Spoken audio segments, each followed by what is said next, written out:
చాలా ఈజీగా ఇచ్చారు. ఇప్పుడు 16,000 ఎకరాలకు కూడా చట్టబద్ధత అనేది ఏం ప్లాన్ చేశారు? ఆల్రెడీ చట్టబద్ధత ఉంది కనుకనే గత ప్రభుత్వం రాజధాని తరలించలేకపోయింది. ఆల్రెడీ లీగలీ బైండింగ్ కనుక మీరు చూస్తే జనరల్ గా ఇలాంటి కార్యక్రమాలు చేసినప్పుడు ప్రభుత్వం అగ్రిమెంట్లు అంటే ప్రభుత్వం అనుకూలంగా చేస్తుంది. కానీ ఆనాడు ముందు చూపుతో గౌరవ ముఖ్యమంత్రి గారు అగ్రిమెంట్లు చేసినప్పుడు అమరావతి రైతులతో అంటే రాష్ట్ర ప్రభుత్వం చేసినప్పుడు రైతుల పక్షాన చేసిన అగ్రిమెంట్, అందుకే రాజధాని తరలించలేకపోయారు. ఈ రోజు మీరు వెళ్ళి చూడండి, అమరావతి పనులు కూడా ఇక్కడ ఎట్లయితే ఎకనామిక్ రీజన్ యాక్టివిటీలు భోగాపురం ఎయిర్పోర్ట్ ఎంత స్పీడ్ గా జరుగుతుందో అమరావతి పనులు కూడా అంతే స్పీడ్ గా జరుగుతున్నాయి. మీరు పొద్దునకి సాయంత్రానికి డిఫరెన్స్ ఉంటుంది, అంత స్పీడ్ అక్కడ కూడా పనులు జరుగుతున్నాయి.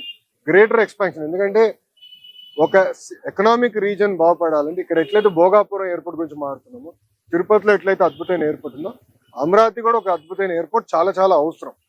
ఇప్పుడున్న ఎయిర్పోర్ట్ ఏ మూలకి సరిపోదు. అందుకే ల్యాండ్ పూలింగ్ తీసుకుని అక్కడ ఇన్ఫ్రాస్ట్రక్చర్, స్పోర్ట్స్ ఇన్ఫ్రాస్ట్రక్చర్ అంతా క్రియేట్ చేయాలి లక్ష్యంతో మేము పనిచేస్తాం.